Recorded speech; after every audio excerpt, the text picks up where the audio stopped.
Olá, crianças! Agora para o nosso segundo conteúdo do dia. Hoje, terça-feira, dia 17 de novembro. Peguem um livrinho de história de vocês e abram na página 133. Nós vamos falar sobre a vida dos africanos que foram escravizados, tá? E logo após essa aula, a Pro vai falar sobre um trabalho que vocês terão que fazer. Eu sei que ontem a Pro já passou um trabalho de matemática. Hoje a Pro vai passar outro trabalho, mas dá para vocês tirarem um tempinho, uma meia horinha e fazer o trabalho de vocês, tá? Porque estamos já na reta final. Infelizmente, essa terceira unidade foi muito curta, não tivemos como fazer uma revisão e os trabalhos ficaram mais assim, um atrás do outro, tá? Então, vamos lá. A vida dos africanos que foram escravizados, livro de História, página 133. Leia. As pessoas escravizadas, elas ficavam alojadas em espaços conhecidos como senzalas, tá? Então, o que é senzala? Era um espaço onde os escravos ficavam alojados ou ficavam juntos, tá? Os senhores de escravos, eles não se preocupavam em juntar escravizados de nações diferentes. Eles não se importavam em misturá-los. Os escravizados, então, criaram uma cultura e surgiu uma religião que uniu africanos vindos de diversos povos, chamada Candomblé. Tá? Então, na cultura, o que é o Candomblé? É uma religião que uniu vários africanos vindos de diversos povos, tá? Então, a palavra Candomblé, ela originou-se da palavra Candomblé, que significa oração. E assim, diversas divindades africanas foram conquistando o território brasileiro, tá? A Pro aqui não está falando sobre denominações religiosas.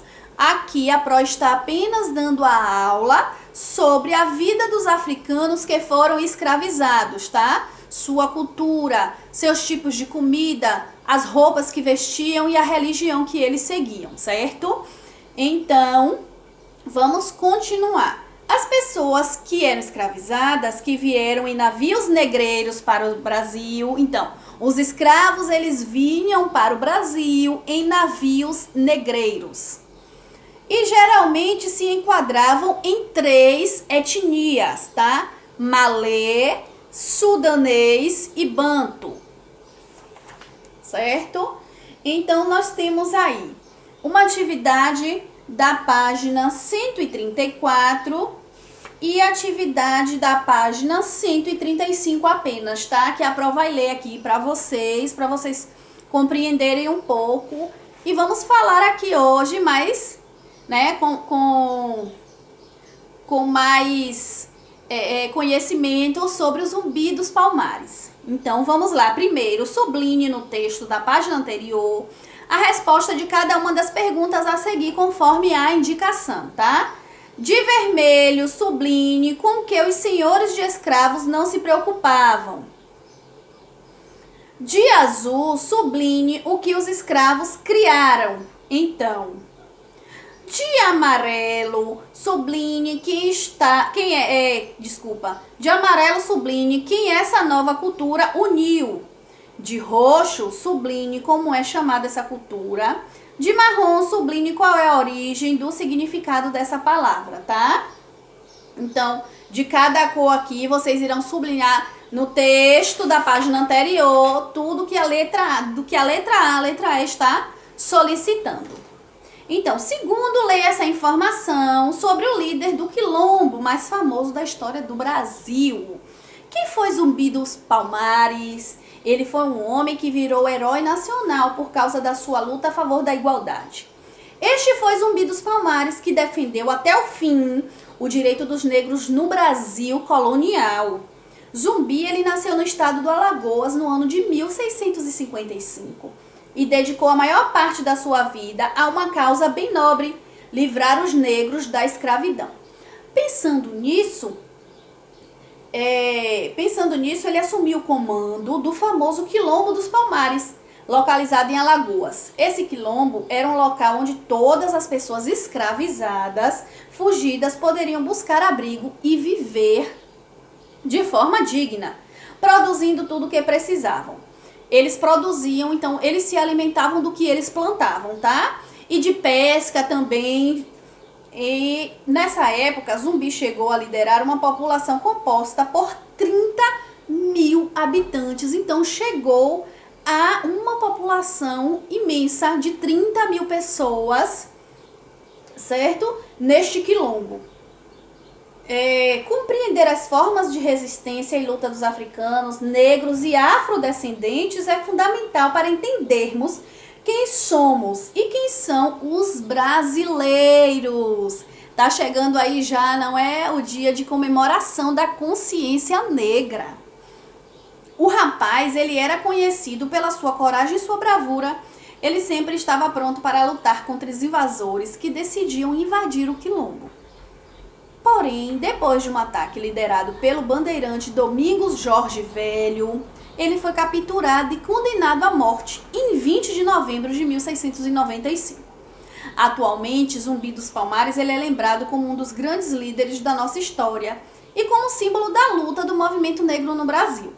Comemoramos no dia 20 de novembro o Dia Nacional da Consciência Negra.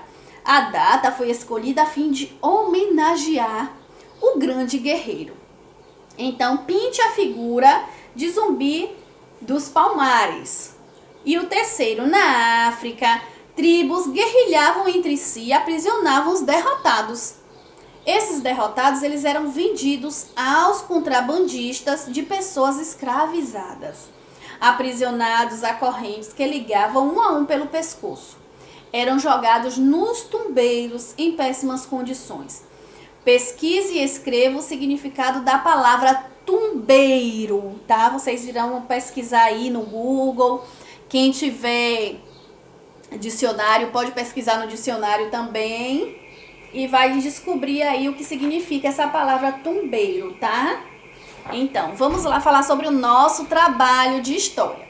Vocês irão fazer uma pesquisa no seu caderno, certo? Sobre a escravidão. Vocês irão, e não quero pesquisa de 5 linhas não, 6 linhas não, tá? Vocês irão fazer uma pesquisa, irão escrever no mínimo 8 linhas, certo?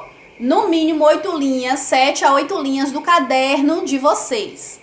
Eu quero uma pesquisa bem feita, porque vocês precisam saber sobre a história da escravidão que aconteceu, certo? Aqui no nosso Brasil, no nosso país. E vamos também debater à noite sobre este assunto. Então, um beijão para vocês, fiquem com Deus, que Deus abençoe. E até a noite no Google Meet. Beijão!